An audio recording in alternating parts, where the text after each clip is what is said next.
Assalamualaikum warahmatullahi wabarakatuh. Bismillahirrahmanirrahim. Alhamdulillahi rabbil alamin. Nahmaduhu wa nasta'inuhu wa nastaghfiruh.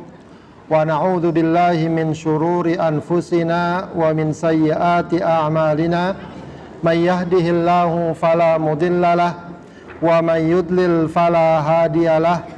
Ashhadu an la ilaha illallahu wahdahu la syarikalah wa ashhadu anna Muhammadan abduhu wa rasuluhu la nabiyya ba'dah. Allahumma fasalli wa sallim wa barik ala sayyidina wa habibina wa syafi'ina wa maulana Muhammadin wa ala alihi wa ashabihi wa man tabi'ahum bi ihsanin ila yaumiddin, amma ba'du. Allahumma inna nas'aluka ilman nafi'a wa rizqan thayyiba wa amalan mutaqabbala. Amin ya rabbal alamin. Ibu-ibu sekalian yang dimuliakan Allah Subhanahu wa taala, alhamdulillah di pagi hari ini kembali kita dapat hadir bersama dalam majelis ilmu ini. Mudah-mudahan kehadiran kita dicatat sebagai ibadah dan amal soleh di sisi Allah Subhanahu wa taala. Amin ya rabbal alamin. Baik, ibu-ibu sekalian, kita mulai kajian kita seperti biasa dengan melancarkan doa-doa kita.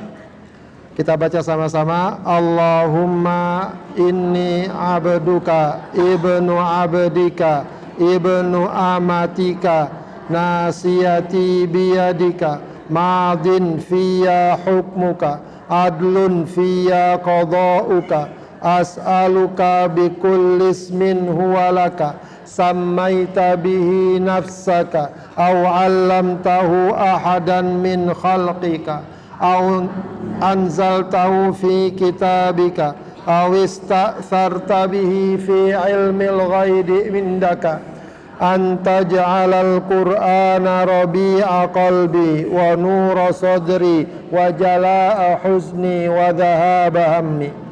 Rabbi auzi'ni an ashkura ni'mataka allati an'amta alayya wa ala walidayya wa an a'mala salihan tardahu wa aslih li fi dhurriyyati inni tubtu ilaika wa inni minal muslimin.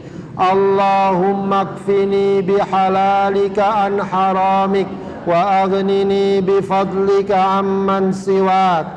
Allahumma inni as'alukal afiyah fid dunya wal akhirah. Allahumma inni as'alukal afwa wal afiyah fi dinina wa dunyaya wa ahli wa mali. Allahumma astur awrati wa amin rawati.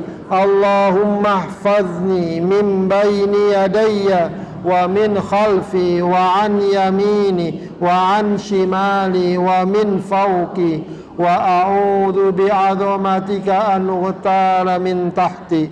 Allahumma ja'al fi qalbi nura wa fi basari nura wa fi sam'i nura wa an yamini nura wa an yasari nura wa fawqi nura wa tahti nura wa amami nura wa khalfi nura waj'al li nura.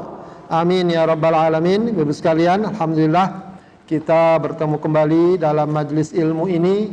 Mudah-mudahan pertemuan kita diberkahi dan diridhai Allah Subhanahu wa taala. Amin ya rabbal alamin. Juga kita bersyukur baru saja kita melewati pergantian tahun, tahun Hijriah. Kita memasuki sekarang bulan Muharram. Tahun berapa Bu sekarang Bu? 1447 Hijriah. Sebagaimana doa yang Rasulullah ajarkan, Allahumma adkhilhu alaina bil amni wal imani was salamah wa ridwanim minar rahman wa jiwarim minas syaitan. Kita mohon kepada Allah Subhanahu wa taala, semoga pergantian bulan, pergantian tahun mendatangkan keamanan, menguatkan keimanan, menguatkan Islam kita, dan mendatangkan ridha dari Allah serta keselamatan dari tipu daya setan. Amin ya rabbal alamin. Ya, juga jangan lupa ya, di bulan Muharram ini dianjurkan memperbanyak ibadah puasa. Ya, Rasulullah mengatakan afdhalus siyam ba'da Ramadan, ya, as-siyamu fi syahrillahi al-Muharram. Ya, puasa yang paling utama ya setelah Ramadan adalah puasa di bulan Allah, yaitu bulan Muharram. Khususnya nanti pada tanggal 10 Muharram yang disebut hari apa? Hari Asyura. Ya. Kalau awal Muharram kita kemarin tanggal berapa atau hari apa? Kemarin kita Muharram hari Jumat. Berarti tanggal 10-nya hari apa? Hari Ahad. Jadi Ahad depan ibu-ibu jangan jalan-jalan dulu. Jangan ke pasar, jangan ke mall. Ya, puasa sama keluarga. Ya, pas lagi liburan. Ajak anak, ajak keluarga puasa Asyura. Begitu ya. Lebih bagus lagi kalau sebelumnya juga puasa tanggal 9 Muharram. Ya, jadi 9 dan 10. Kalau mau lebih sempurna lagi, tanggal 11-nya juga puasa. 9, 10, 11. Jadi puasa 3 hari. Itu yang paling utama. Jadi yang paling bagus puasanya 3 hari, 9, 10, 11. Aduh Pak Ustadz, kalau 3 hari berat, banyak kerjaan, banyak ini itu. Ya nggak apa-apa, 2 hari aja Bu. 2 hari juga masih berat Pak Ustadz. Sehari aja Bu. Aduh sehari juga masih berat. Terserah dah. Udah ditawarin baik-baik, masih belum juga terserah. Memang puasa sunnah. Ya, tapi kalau kita lakukan, fadilahnya, keutamaannya insya Allah sangat besar. Dalam satu hadis puasa Muharram, ya, itu dikatakan dapat menghapus dosa setahun sebelumnya. Ya. Baik, ibu sekalian yang dimuliakan Allah, kita lanjutkan kajian kita membahas surat An-Nur. Sekarang ayat 58 ya. Baik, perhatikan ya ayatnya, perhatikan satu demi satu kalimatnya. Ya, agar kita semakin dapat memahami Al-Qur'an ya dan menjadi petunjuk dalam kehidupan. A'udzubillahi minasyaitonirrajim. Bismillahirrahmanirrahim. Ya ayyuhalladzina amanu. Ya ayyuhalladzina amanu. Apa artinya, Bu? Wahai orang yang beriman. Jadi memang banyak sekali dalam Al-Quran panggilan Allah kepada orang yang beriman. Dan kita orang yang beriman. Ya, artinya ini kita disayang sama Allah, dipanggil, ditegur.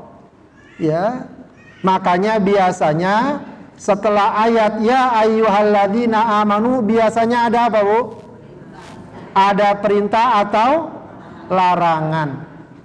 Ya, setiap ada ayat Al-Qur'an ya ayyuhalladzina amanu, maka setelah itu biasanya ada perintah atau larangan.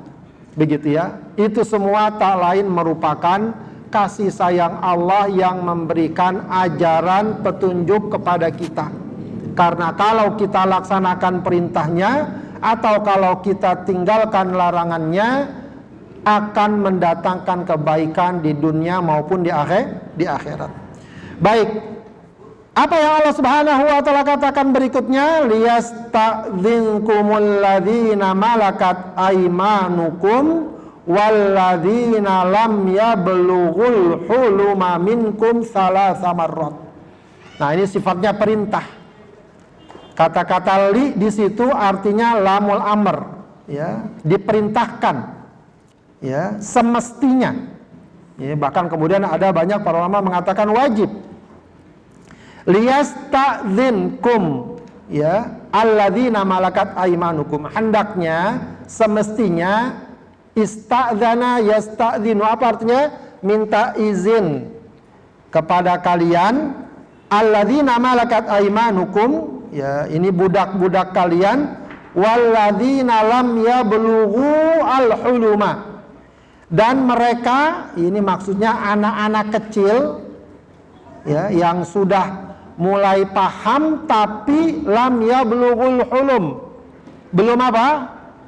Belum baligh. Lam yablughu al-hulum. Al-hulum itu asalnya mimpi, ya, mimpi berjima, ya, hingga keluar mani sebagai pertanda baligh, ya. Jadi Allah perintahkan budak-budak kalian dan anak-anak kecil yang belum balik tadi hendaknya minta izin kepada kalian. Berapa kali? Salasa marrat, 3 kali. Atau salasa marrat di sini maksudnya 3 waktu, ya.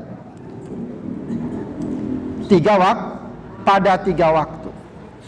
Jadi ini pada ayat sebelumnya kita diingatkan untuk kalau masuk rumah minta izin, ya, lalu memberi salam, begitu ya.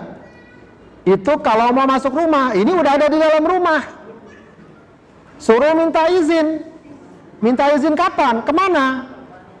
Ya, ini kalau ada anak kecil yang belum balik, ya, itu kan namanya anak-anak, keluar masuk, termasuk masuk ke kamar orang tua. Nah, ini adab yang mungkin kadang-kadang di dalam rumah kita kurang perhatikan.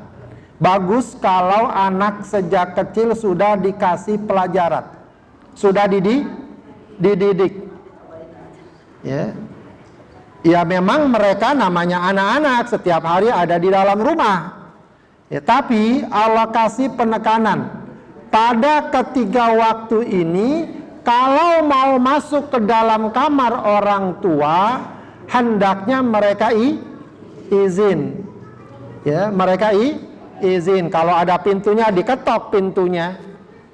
Ya, kadang-kadang kalau zaman dulu ya, kalau zaman sekarang mungkin enggak kali ya. Zaman dulu kadang-kadang kamar itu pintunya hordeng doang, ya, bisa disibak, dilongok, gitu ya.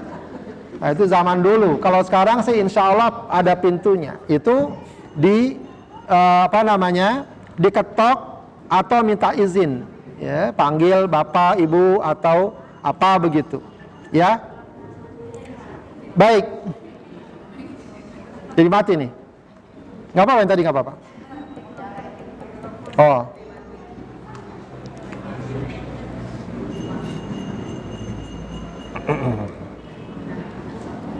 Speakernya belum. Tes enggak? Di bawah enggak?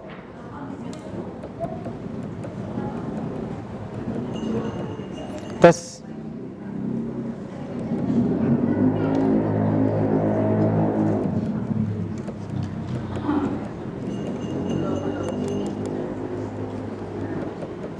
Itu enggak itu? Enggak itu. Enggak. Tes.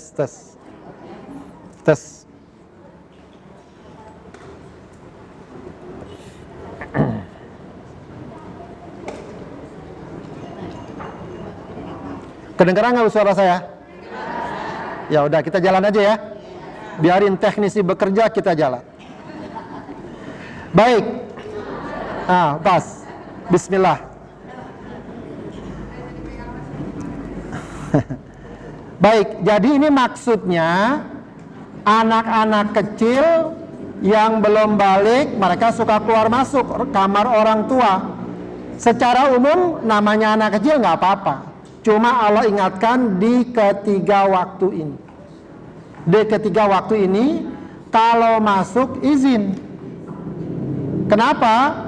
Karena biasanya di ketiga waktu ini kondisi orang tua, ya, orang tuanya ya biasanya kurang pakaiannya seadanya, secukupnya, namanya istirahat, ya, agar dikhawatirkan nanti jangan sampai anak memandang pemandangan yang ya, yang apa istilahnya ya, yang tidak baik lah, ya, yang mengganggu dan semacamnya. Begitu.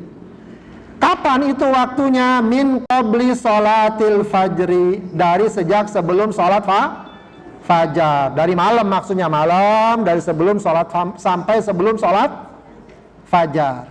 Ya, namanya malam, tidur segala macam, bisa jadi keadaannya ya tidak sebagaimana biasanya, khususnya dalam berpakaian.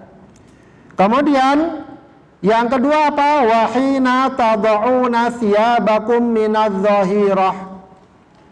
Yang kedua adalah ketika kalian letakkan atau lepaskan baju kalian minadh-dhahirah, yaitu maksudnya di waktu zuhur, ya, waktu siang. Itu siang habis sholat, habis makan, gerah. Ya, kira-kira kalau di kamar gerah pakai baju panjang, pakai jilbab enggak? Ya seadanya lah, ya. Namanya siang-siang, apalagi panas misalnya. Kemudian wa min ba'di sholatil isya, dan setelah sholat isya. Ya, setelah sholat isya. Ya, jadi di ketiga waktu ini Allah ajarkan agar anak-anak tersebut kalau mau masuk kamar orang tuanya agar izin, ya, sekedar bilang Pak, Ibu, atau ketok pintu dan seterusnya. Ini adab, ya, ini tergantung tentu orang tuanya yang mengajarkan kepada anak, ya. Salasu auratil lakum, inilah 3 aurat, ya, inilah tiga aurat bagi kalian. Ya, apa maksud 3 aurat? 3 waktu yang hendaknya dijaga aurat kalian. Ya, maksudnya aurat orang tua di hadapan anak-anaknya. Sehingga kalau mereka masuk, orang tua pakaiannya sedang tidak kurang baik, segera mereka ya pakai pakaian yang layak. Baik. Laisa alaikum wala alaihim junahum ba'dahun. Ya. Tidak ada dosa bagi kalian dan bagi mereka junahun dosa ba'dahunna, selain ketiga waktu itu nggak masalah kalau anak-anak tiba-tiba nyelonong aja di kamar, misalnya jam 10, jam 9 pagi. Pagi-pagi biasanya mungkin masih biasa orang ya beraktivitas, ya, atau juga sore misalnya, maghrib misalnya, ya, itu nggak ada masalah kalau ada anak-anak kecil keluar masuk kamar orang tua. Tapi kalau udah habis isya, kemudian sesaat menjelang subuh, kemudian pas waktu zuhur, ya, itu hendaknya mereka izin. Tawafuna alaikum. Ya, tawafuna artinya mereka ini orang-orang yang hilir mudik lah, ya, bolak-balik aja, namanya anak-anak. Kalau tadi istilahnya budak, ya, anak-anak yang masih budak tadi. Itu mereka hilir mudik, nggak apa-apa mereka keluar masuk orang tua, ya, di luar ketiga waktu tersebut. Ba'dukum ala ba'd, ya, satu sama lain. Begitu, ya. Kadzalika yubayyinullahu lakumul ayati wallahu alimun hakim. Demikianlah Allah jelaskan ayat-ayatnya. Allah Subhanahu wa taala Maha mengetahui dan Maha bijaksana. Ya, ini sekali lagi ada beberapa pelajaran, ya. Pelajaran pertama yang cukup penting di sini adalah kembali kepada masalah menjaga aurat. Ya, jangankan kepada orang lain, kepada anak pun hendaknya diperhatikan. Ya, orang tua di depan anaknya, bahkan walau anaknya masih kecil, tetap harus dijaga. Jangan semau-maunya, anak saya nih masih kecil lagi belum balik. Ya itu juga harus diperhatikan ya. Apalagi anak kecil itu memang kalau bayi lain masalahnya. Anak usia misalnya 8 tahun, 9 tahun dia belum balik, tapi dia mungkin sudah mulai paham. Ya, udah mulai ngerti, udah mulai ingat dan seterusnya. Kalau kemudian dilihat pemandangan orang tuanya, pakaiannya atau auratnya tidak terjaga, ya khawatir dapat mengganggu ya pikirannya, pemahamannya dan seterusnya. Ya apalagi sekarang ya di zaman informasi yang sangat terbuka, ya maka hendaknya diperhatikan. Ya meskipun memang orang tua di hadapan anaknya ya auratnya tentu tidak sebagaimana di hadapan non mahram yang lain. Ya sekedar buka jilbab, pakai baju yang wajar ya itu udah cukup. Ya tapi namanya di kamar orang bisa jadi pakaiannya mungkin seadana itu yang harus diperhatikan. Ya, ini dari satu sisi dia merupakan adab dalam berkeluarga. Jangan mentang-mentang keluarga atau anaknya dia anggap itu masalah sepele. Ini juga ayat ini mengingatkan orang tua agar mulai melatih anak ya terkait dengan adab bagaimana mereka misalnya masuk ke dalam kamar.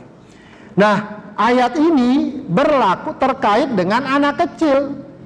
Kalau anaknya sudah besar, dewasa, udah balik, bagaimana? Lebih lagi. Paham nggak? Lebih lagi. Kalau ini tadi yang dilarang atau yang diperintahkan minta izin berapa waktu? 3 waktu. Nah, kalau anaknya sudah balik gimana? Ya sepanjang waktu. Sepanjang waktu. Ya, jadi ya ini memang mungkin wallahu alam ya kalau di masyarakat kita biasanya semuanya serba asik aja begitu ya. Anak walaupun udah gede masuk kamar orang tua masuk aja. Ya, semestinya tidak. Diajarkan juga anak. Ya, mungkin kita dulu pernah gitu masuk kamar tua orang tua masuk aja kan? Ya, masuk aja. Ya, mungkin ya insya Allah secara umum orang tua kita juga baik ya, tapi selayaknya anak itu kalau masuk kamar orang tua juga hendaknya izin. Apalagi kalau misalnya katakanlah kamarnya tertutup dan semacamnya ya, tidak langsung main buka ya. Kapan-kapan saja ya, kapan saja. Ya ini juga dari satu sisi ya seseorang sangat diajarkan untuk menjaga auratnya, di sisi lain ya, seseorang pun harus juga diingatkan untuk jangan sampai ya melihat aurat orang lain walaupun itu orang-orang terdekatnya. Baik, kemudian ya wa idza balaghal atfalu minkumul huluma falyasta'dhinu. Nah, ini yang kemudian tadi kita katakan wa idza balaghal atfal, apabila anak-anak itu sudah mencapai al-huluma ya, usia baligh, falyasta'dhinu, hendaknya mereka minta izin kamasta'dzanal ladzina min qablihim ya, sebagaimana minta izin ya orang-orang sebelum mereka. Maksudnya adalah orang-orang yang besar pada umumnya. Jadi orang kalau udah besar, anak udah dewasa atau batasannya sudah balik, maka sudah diingatkan ya kalau mau masuk kamar izin dulu. Khususnya kalau kamar itu pintunya tertutup ya atau hordengnya, tirainya tertutup, maka ketok-ketok dulu ya, izin dulu. Kalau dipersilakan baru masuk. Begitu ya. Kadzalika yubayyinullahu lakum ayatihi wallahu alimun hakim. Demikianlah Allah menjelaskan ayat-ayatnya dan Allah Subhanahu wa taala Maha mengetahui dan Maha bijaksana. Ya, jadi sekali lagi ini juga ajaran betapa pentingnya kita menjaga aurat ya, bahkan di hadapan anak ya. Kalau sekarang kita lihat orang jangankan di hadapan anak, di hadapan bukan anak aja dia berani buka-bukaan dan seterusnya. Jadi udah sangat jauh dengan apa yang diajarkan dalam Islam. Ya, dan kita tentu saja memiliki panduan dan ajaran yang sangat suci dari Allah Subhanahu wa taala. Kalau ini kita pakai akan semakin menjaga kehormatan diri, akan semakin terjauh dari praktek-praktek perzinahan dan seterusnya. Begitu ya. Sebab kalau kita perhatikan surat An-Nur ini dari awal kita baca kemarin, memang salah satu penekanannya adalah untuk memberikan penjelasan dan kesadaran bagi kita agar betul-betul meninggalkan perzinahan. Sampai hal-hal yang sepele atau hal-hal yang kadang-kadang orang tidak perhatikan diajarkan oleh Allah bagaimana seseorang masuk kamar orang tuanya. Sebab sangat mungkin atau boleh jadi terjadi pemandangan yang seperti itu lalu kemudian tersimpan dalam benak seorang anak.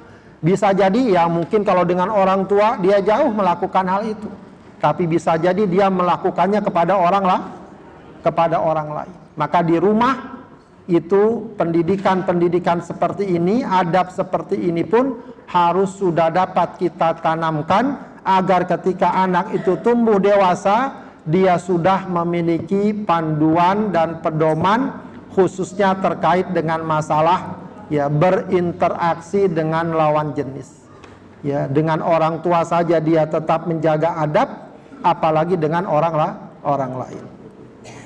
Baik, kemudian di ayat berikutnya, wal qawaidu minan nisa'il lati la yarjuna nikaha falaisa 'alaihinna junahun ayyadha'na thiyabahunna ghaira mutabarrijatim bizinah wa ayyasta'fifna khairul lahunna wallahu sami'un alim.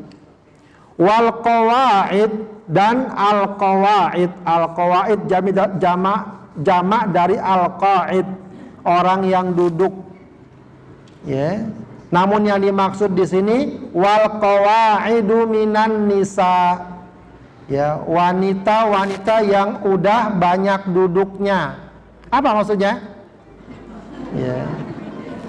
Udah jalannya udah males. Jalan dikit duduk, jalan dikit duduk. Tandanya sudah apa, Bu? Sudah tua. Kalau di sini maksudnya qa'adna anil haidhi wal walad, likibarihinna. Artinya maaf, sudah tidak haid lagi, sudah tidak melahirkan lagi karena usia tuanya. Allati la yarjuna nikaha, dan juga sudah apa istilahnya? Udah nggak pengen nikah lagi. Mungkin suaminya udah nggak ada. Mohon maaf usia 60 lah ya. Masih nyari pasangan nggak kira-kira itu? Enggak. Ya orang-orang tua kita lah ya. Kita juga kadang-kadang udah jadi tua juga. Falaisa alaihinna, jadi wanita-wanita yang usia tua, yang sudah tidak haid lagi, tidak melahirkan lagi, dan tidak ada keinginan untuk menikah. Falaisa alaihinna junahun, maka tidak mengapa bagi mereka ayyadha'na thiyabahunna, untuk melepas pakaiannya. Wah, ini hati-hati ini mengartikannya.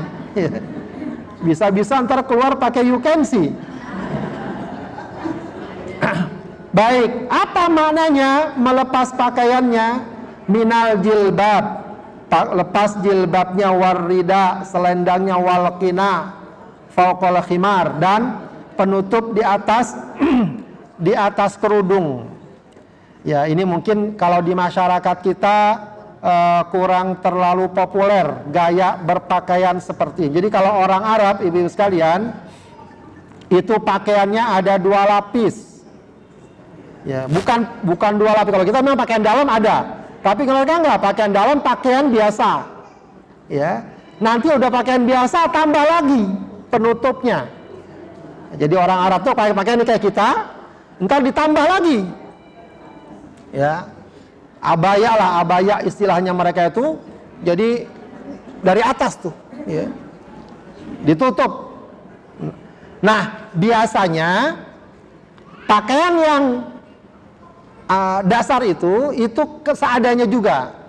Ya, kurang terlalu memenuhi pakaian yang menutup aurat secara sempurna. Biasanya dipakai di rumah-rumah aja.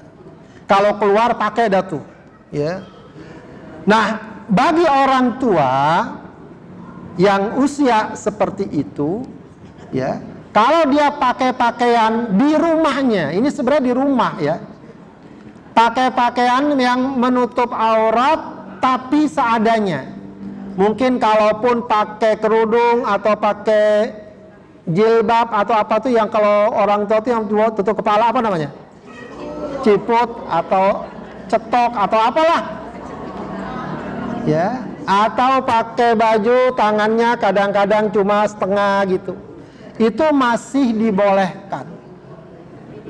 Ya, walaupun kadang-kadang yang namanya di rumah itu mungkin ada tukang hilir mudik, ada orang yang non mahram, ya, itu ada keringanan soal itu, ya, bagi wanita yang di usia seperti itu. Ghairu mutabarrijatin, tapi tidak berhias, bizinah, tidak memperlihatkan perhiasannya. Pakaiannya sih sederhana, kalungnya, ya, gelangnya bererot misalnya. Tahu nggak bererot, Bu?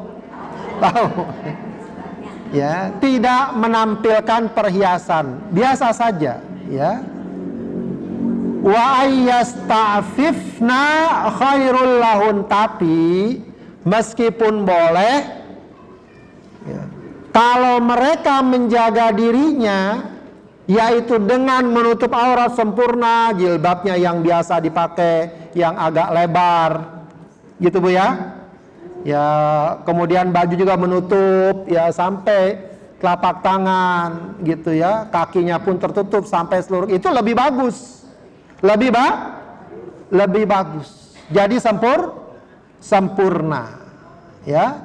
Jadi jangan ya apa namanya kemudian boleh lalu merasa bebas, tidak, ya. Kalau dia mungkin pakaian sekedarnya ini bukan berarti kemudian buka aurat, buka jilbab, ada orang laki non mahram, tidak. Pakai pakaian maksudnya menutup aurat secukupnya.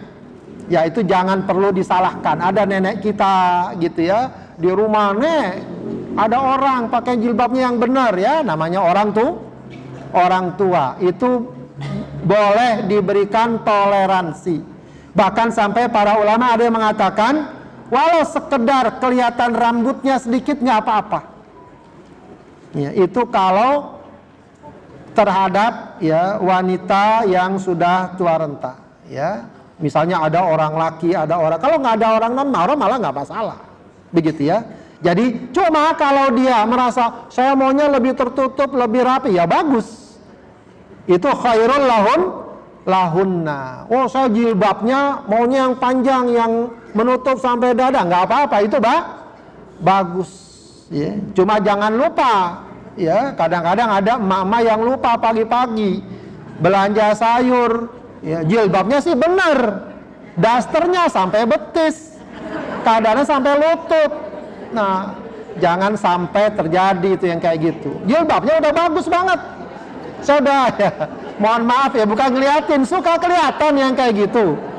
Emak-emak beli sayur cakep banget dah jilbabnya, ya. Tapi pas lihat bawahnya, dari lutut ke bawah kosong. Itu namanya apa istilahnya, Bu? Atasan yang lupa bawahan, ya. Itu namanya atasan lupa bawahan.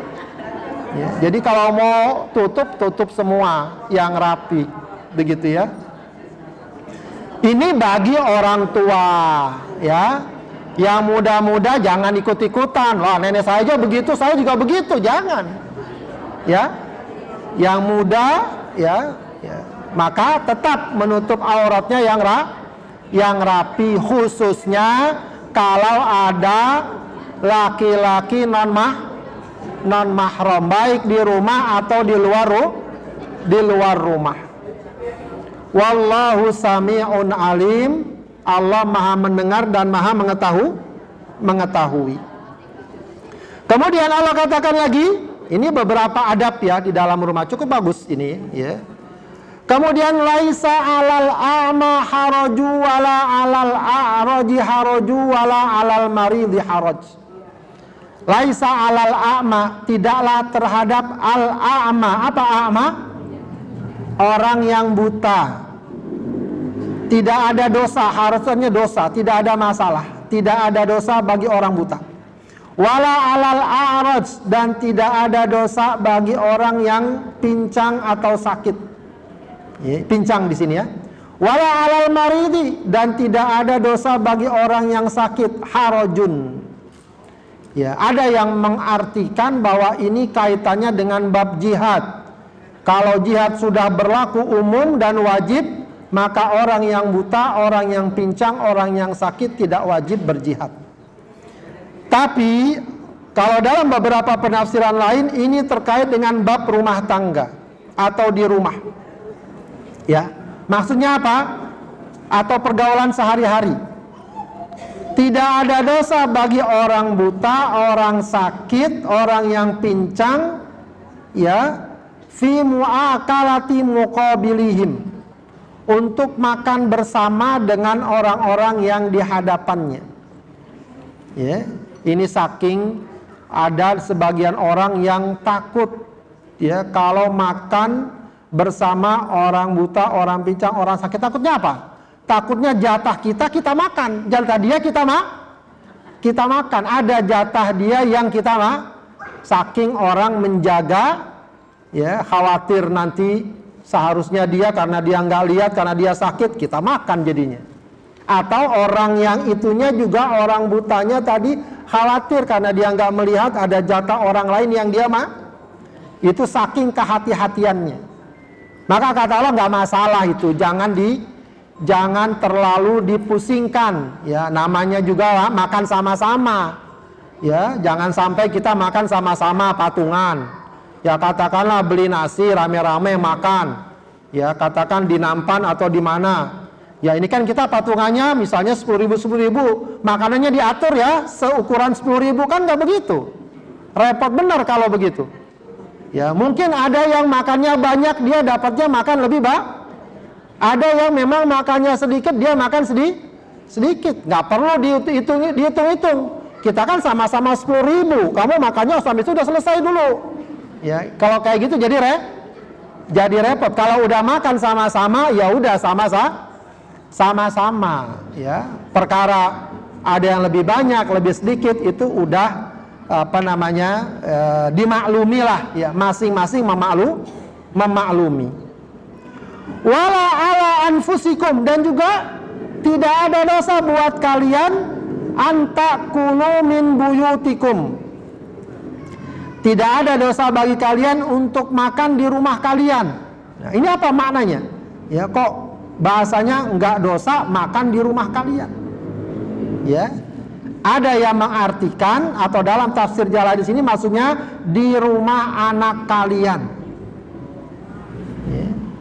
Ya, ini orang tua main ke rumah anak atau orang tua tinggal di rumah anak. Ya, ini memang masalah adab ya. Masalah adab. Ya, anak juga tentu yang paling benar ya, kalau udah ada orang tua lalu tiba-tiba ada makanan di meja. Ada makanan di meja, ada jeruk, ada apa, orang tua datang langsung ngambil jeruk. Kira-kira anaknya marah nggak? Kebangetan lah kalau anaknya sampai marah.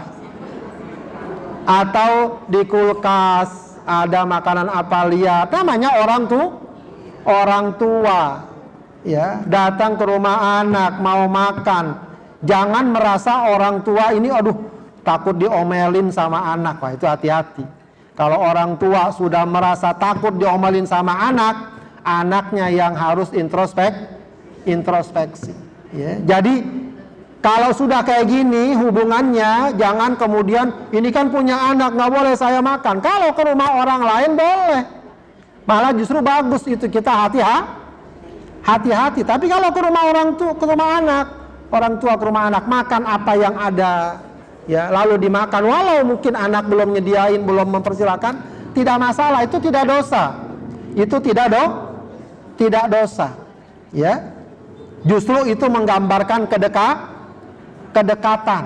Orang tua datang ke rumah anak, oh ada makanan nih enak nih, langsung aja dicomot, dimakan. Itu nggak dosa, ya. Wallahu alam, kecuali kalau ada makanan yang sangat khusus, sudah disimpan bahkan dikunci di kotak, mungkin karena saking khususnya. Nah itu kalau gitu udah, ya jangan kita makan, jangan kita ambil sembarangan, begitu ya.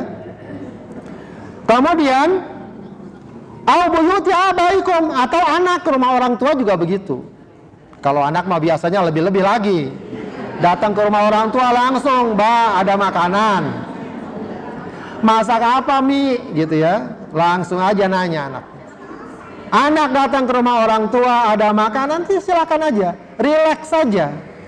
Ya, relax saja. Jangan merasa, aduh, ke rumah orang tua sama kayak ke rumah orang lain. Kalau udah kayak gitu perasaannya, berarti ada hubungan yang tidak hangat, tidak akrab.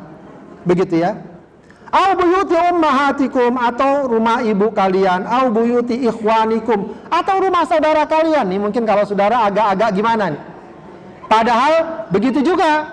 Kalau akrab, kalau baik, tidak masalah kita makan, ya mungkin apa yang ada, ya. Cuma memang tetap mungkin adabnya dijaga, kehati-hatiannya mungkin lebih lagi, ya. Tapi keakrabannya biasa, makan, datang ke rumah, ke dapur, ada makanan apa nih, segala macam.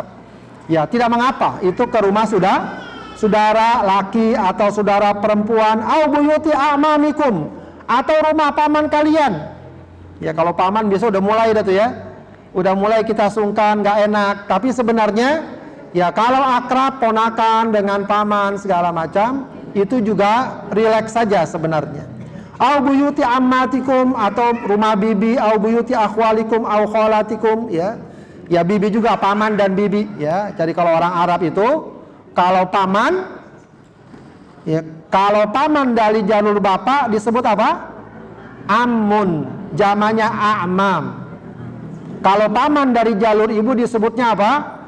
Kholun, jamanya akhwal. Nah seperti di sini, ya.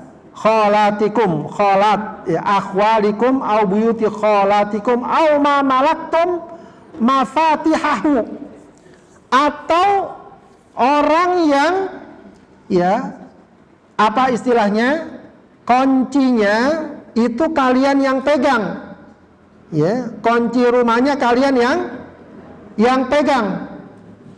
Ya. Apa misalnya ada orang nitipin rumahnya ke kita, ya. Nah, di rumah itu, ya, atau kita diserahkan ngurusin rumah itu, misalnya di rumah itu ada makanan segala macam. Ya, ini mungkin bagi sebagian orang, oh, masa dimakan dan kalau hubungannya sudah dekat nggak apa-apa. Hubungannya sudah dekat tidak apa-apa. Sebab di sini juga sampai dikatakan apa namanya? Au sadiqikum, atau ke rumah teman kalian. Ya, ke rumah teman kalian. Bahkan di antara kedekatan seseorang dengan temannya itu, ya kalau dia sudah, ya, bisa mengambil uang di kantong temannya. Nah, itu yang berat tuh, ya. Kalau kita punya teman kayak gitu repot juga. Tapi ada orang teman yang sudah sangat dekat, masuk ke rumahnya langsung, misalnya dia makan apa gitu ya. Nah, itu nggak bisa kita samakan satu orang dengan orang lain. Ada temennya udah bestie banget, udah kayak begitu nggak apa-apa, asal masing-masing tahu diri. Yang repot yang nggak tahu diri itu, ya silakan makan apa yang ada, bener-bener dimakan apa yang ada, gitu ya, habis bener, ya, nastar sekaleng habis, ya, itu kurang memahami. Ya, Maksudnya makan ya makan aja biasa, wajar gitu ya, relax. Jadi di sini artinya bahwa semakin dekat hubungan kita kepada seseorang, ya semestinya tidak membuat kita jadi kaku, jadi serba salah, tidak. Ya, meskipun tentu nanti harus kita bedakan bab-babnya, ya. Teman memang ada yang teman, tapi ada yang dekat sekali, ada yang biasa saja. Saudara pun juga bisa begitu. Ada yang dekat sekali, ada yang biasa saja, bisa begitu. Ya. Maka kalau memang sudah sangat dekat, sudah sangat akrab, maka tidak mengapa orang rileks aja makan ya apa yang ingin dimakan. Baik. Kemudian faida dakhaltum buyutan fasallimu ala anfusikum tahiyatan min indillah mubarakatan thayyibah. Ya. Kalau kalian memasuki rumah, ya.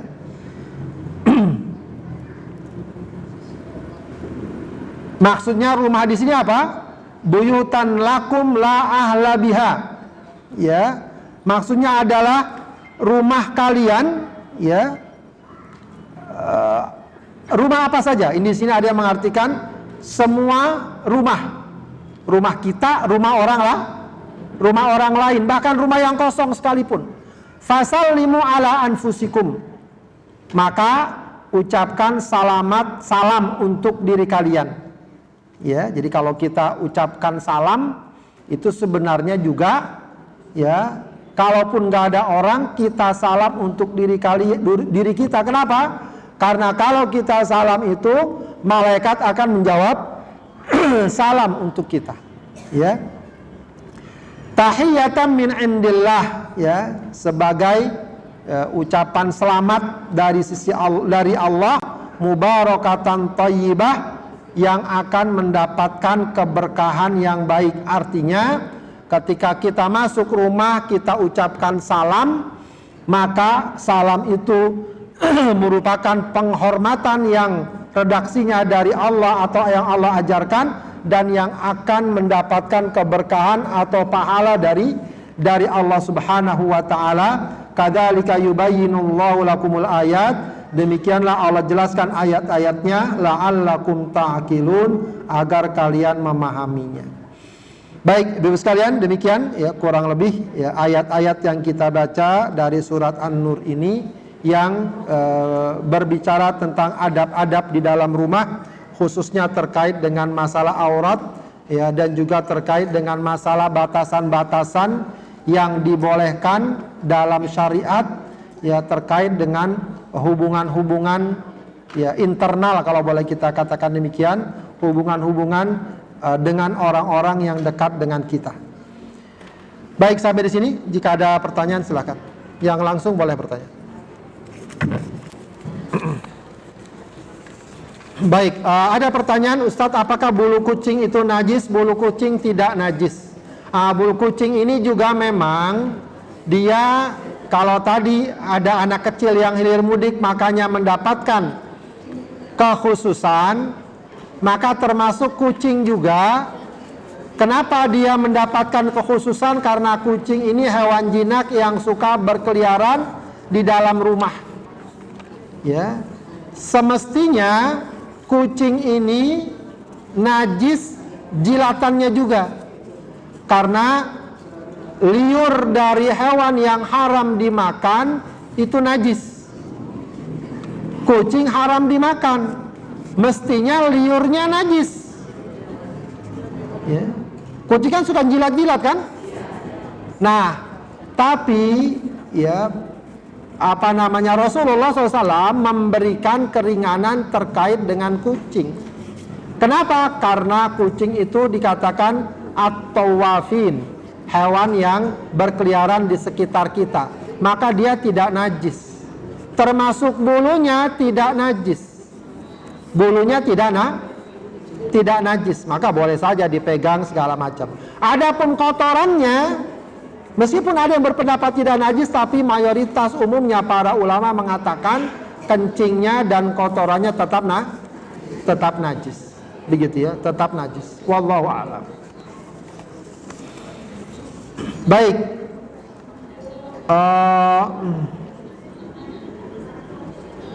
Tolong arti doa yang dibaca sebelum belajar. Oh, yang tadi itu ya.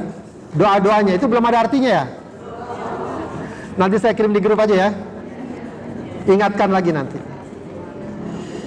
Baik, saya juga nanti pengen tambah lagi tuh dengan zikir. Mau nggak Bu? Biar kita ngajinya zikir doa aja dah, ngaji dikit aja. Ya. Baik. Kemudian mohon penjelasan tentang sujud sahwi. Ada yang bilang bisa sebelum salam, ada yang bilang bisa sudah salam. Yang paling gampang pakai panduan dalam mazhab Syafi'i, semua bentuk sujud sahwi itu setelah tasyahud dan sebelum salam. Itu yang paling gampang. Biar nggak repot-repot.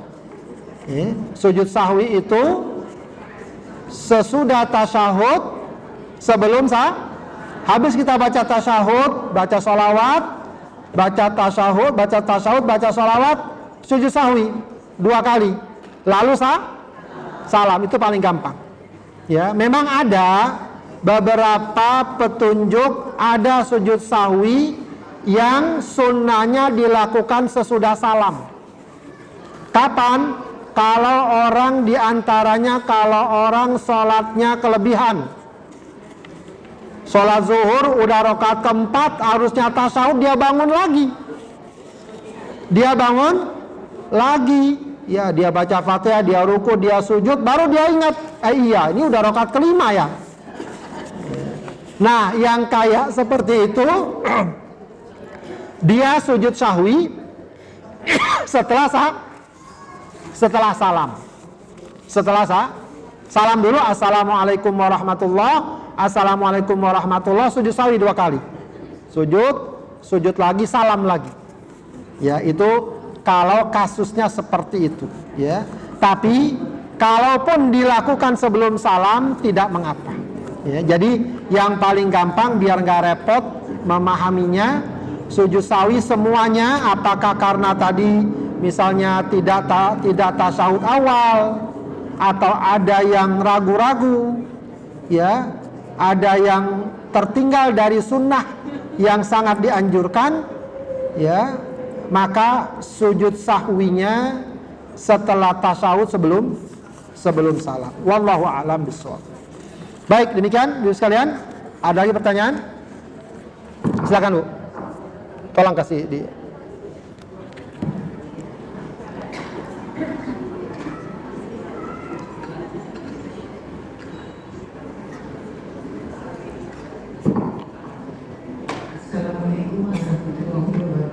Assalamualaikum warahmatullahi wabarakatuh. Ustaz, saya mau tanya, ini maaf kejadian saya sendiri. Saya sholat berjamaah dengan anak saya. Karena mungkin sesuatu hal yang takut itu,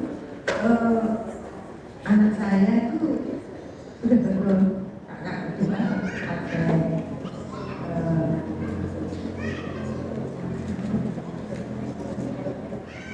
tapi saya nggak mengikuti dia gitu. Kenapa nggak mengikuti? Nggak mengikuti kenapa? Nah, nggak tahu pikiran itu. Oh. Gitu, jadi nggak ikut. Terus dia di anak ketiga, saya baru sadar. Saya nggak mengucapkan doanya itu yang buat. Nah, yang saya tanyakan, karena saya merasa salah, memang apakah saya perlu sujud sahwi sendiri sesudah selesai sholat atau tidak? Karena saya sebagai Baik, tergantung perbuatannya ya. Yang ibu tinggalkan apakah sunnah, apakah rukun? Kalau sunnah itu tidak masalah, walaupun misalnya sunnahnya yang besar, sepanjang ikut imam. Jadi masalah sujud sahwi itu kalau kita sholat berjamaah tergantung imam. Kalau imamnya sujud sahwi, kita sujud sahwi. Kalau imamnya nggak sujud sahwi, kita nggak sujud sahwi. Kaidahnya. Cuma masalahnya yang ditinggalkan itu apa? Kalau yang ditinggalkannya rukun sholat, maka rukunnya itu harus dilakukan dulu. Kalau misalnya ditinggalkan, imamnya sujudnya 2 kali, dia sekali, berarti rukun bukan? Meninggalkan rukun. Nah, itu harus dilakukan dulu, sujud tadi. Kalau tidak, ya berarti sholatnya tidak sah, dia ulangi lagi. Tapi kalau ditinggalkannya hanya sunnah saja, misalnya lagi sujud dia nggak baca doanya, ya nggak baca doanya karena bengong, karena ngelamun misalnya. Nah, itu sunnah, itu tidak batal sholatnya dan juga tidak dianjurkan sujud sahwi. Tidak dianjurkan sujud sahwi, ya. Jadi tergantung apa yang ditinggalkan. Kalau perkara-perkara sunnah tidak masalah. Apalagi kalau imamnya tidak sujud sahwi. Kalau berjamaah itu ikut imam. Imamnya sujud sahwi, kita sujud sahwi. Imamnya tidak, kita tidak. Begitu ya. Walaupun mungkin kita merasa nggak ada yang salah, kok imamnya sujud sahwi, ikut juga. Ikut bersama imam yang sujud sahwi. Wallahu a'lam. Sudah? Ada lagi? Ada lagi, silakan. Assalamualaikum Ustaz. Salam. Ini kan ada teman saya, dia dari dia udah itu tarekat Ustaz. Tarekat itu seperti sedikit-sedikit itu loh Ustaz ya. Jadi dia sedang ini, dia maksudnya itu ngajak saya gitu. Tapi saya kan belum paham tarekat itu gimana gitu kan. Terus dia bilang tarekat itu seperti zikir-zikir gitu loh. Itu kita secara jiwa kita udah Islam, tapi secara batin kita belum Islam. Katanya gitu, maksudnya itu batinnya itu maksudnya mau diislamkan gitu. Jadi karena kalau misalnya dia membaca Al-Quran, bukan cuma wajib katanya baca Al-Quran, tapi dia kebanyakan zikir aja. Jadi ruhnya itu maksudnya diislamkan. Saya bilang kan ruhnya itu udah Islam. Cuman karena kalau misalnya dia bilang nanti insya Allah masuk surga, tapi kalau dia udah melaksanakan kayak tarekat itu katanya dia bilang otomatis sudah langsung masuk surga gitu. Jadi dia bilang kayak gitu. Jadi dia selama ini kalau membaca Al-Quran bukan berarti baca Al-Quran itu dia bilang wajib, cuman dia setiap waktu itu melaksanakan zikir aja. Saya bilang zikir kok kayak zikir apa ya, pokoknya tak salah zikir aja.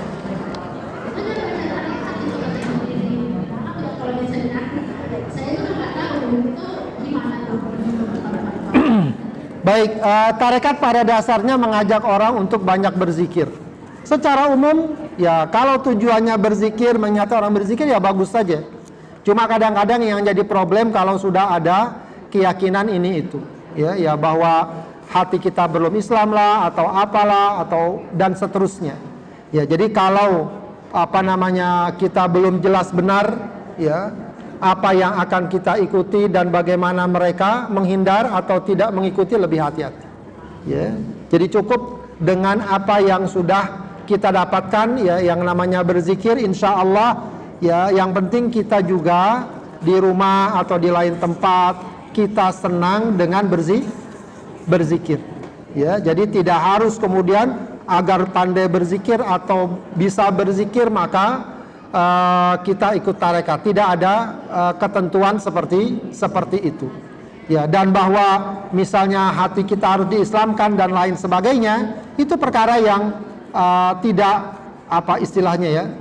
Bukan seperti itu ketentuannya. Ya, yang paling penting adalah ya kita terus belajar agama Allah, kita praktekkan, kita amalkan, ya kita jaga hati kita. Ya memang betul dengan banyak berzikir, tapi bukan berarti harus ikut tarekat, ya apalagi dengan sejumlah keyakinan dan pemahaman-pemahaman yang kadang-kadang ya tidak ada panduan yang jelas, begitu ya. Saya sarankan untuk tidak mudah mengikuti hal-hal seperti itu karena kadang-kadang kita belum memiliki pemahaman ya dan bekal untuk dapat memilah-milah mana yang baik, mana yang tidak, begitu ya. Biasanya hal seperti itu mereka buat teori-teori, wah kalau belum ikut tarekat berarti Islamnya belum benar, hatinya belum benar dan seterusnya. Ya, sehingga banyak orang yang kemudian merasa khawatir lalu ikut, padahal tidak. Agama Islam agama yang mudah, agama yang ringan. Kita memang dianjurkan untuk banyak berzikir, ya, tapi itu tidak harus dengan mengikuti ritual-ritual atau kelompok-kelompok tarekat seperti itu. Kita bisa lakukan di rumah, ya, mungkin juga kadang bisa kita lakukan dengan teman-teman atau di jamaah pengajian dan seterusnya, tapi tidak harus dengan mengikuti tarekat seperti itu. Ya, wallahu a'lam. Assalamualaikum warahmatullahi wabarakatuh. Salam. Masalah doa dari Ustaz. Makanya kan mau diarti dengan artinya tolong sekalian nanti ini kan untuk diri sendiri ya. Ya. Kalau untuk memimpin atau untuk keluarga pasti redaksi bunyinya beda ya Ustaz. Oh ya. Untuk pemerintah. Tolong sekalian nanti terjemahannya untuk kita memimpin. Terima kasih. Ya, siap. Terima kasih. Salam.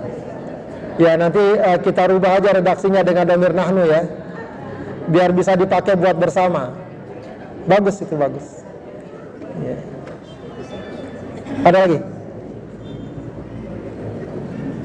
Assalamualaikum warahmatullahi wabarakatuh. Assalamualaikum. Begini ya kan, misalnya ini saya lagi sholat sunnah, atas ada di belakang saya yang mencolok saya mau berjamaah, tapi dia sholat fardu. Nah, perlukah saya sebagai imam mengganti niat atau menjaharkan bacaan? Karena kita tahu di belakang kita ada orang yang berjamaah dengan kita. Nah, kita sebagai imam perlu tidak mengganti niat atau menjaharkan bacaan. Makasih. Assalamualaikum. Salam. Ada ibu lagi sholat sunnah, orang ikut di belakang sholat fardu. Baik, tidak perlu. Ya, jadi kalau ada orang sedang sholat sunnah, ada orang di belakangnya ikut, biarkan aja dia ikut. Kita nggak perlu mengganti niat, kita nggak perlu mengeraskan suara. Ya mungkin kalau takbirnya boleh dikeraskan, agar dia bisa ikut kita. Jadi nggak apa-apa. Ya, nggak apa-apa dia ikut kita. Nggak perlu kita bilang, maaf ya Bu, saya lagi sholat sunnah. Batal sholatnya kalau gitu. Nggak perlu kasih isyarat apa-apa. Biarkan aja dia ikut. Ada pendapat bahwa orang yang sholat fardu dapat bermakmum dengan orang yang sholat sunnah. Begitu ya. Itu tidak masalah. Ya, meskipun kalau seseorang yang sholat fardu tahu bahwa orang di depannya sholat sunnah, maka hendaknya dia tidak ikut bermakmum dengan orang tersebut. Ini kan masalah dia nggak tahu. Kalau dia nggak tahu nggak masalah, insya Allah. Ya, dan dia mau ikut, mudah-mudahan dia dapat pahala jamaah. Kita yang diikutin biasa aja, sholat seperti biasa, nggak perlu mengganti niat, nggak perlu mengeraskan suara. Mungkin kalau takbir kita keraskan, nggak masalah, biar dia tahu kapan kita sujud, kapan kita bangun. Wallahu a'lam. Sudah ya?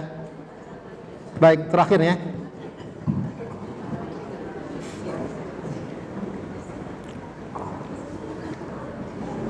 Bismillahirrahmanirrahim. Assalamualaikum warahmatullahi wabarakatuh. Assalamualaikum warahmatullahi wabarakatuh. Ustaz mau bertanya mengenai zakat. Ini kan di surat Al-Baqarah 1:15 tentang infak ya. Kemudian di ayat surat At-Taubah ayat ke-60 tentang zakat. Nah, yang saya tanyakan di tentang zakat itu, kan zakat itu diberikan kepada yang bukan tanggungan kita ya Ustaz ya.